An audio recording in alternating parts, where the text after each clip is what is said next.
time for the America's Best Contacts and Eyeglasses Who's gonna Monster win? Jam Racing Final. We started out with 14 of the top Monster Jam trucks in the world, and now we are down to the fastest two on the road to the Monster Jam World Finals 20.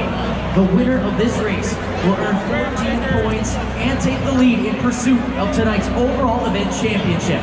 Are you ready to meet your racing finals contenders?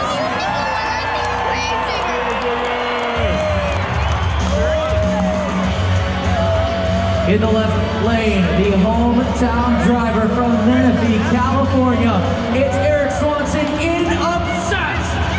Woo!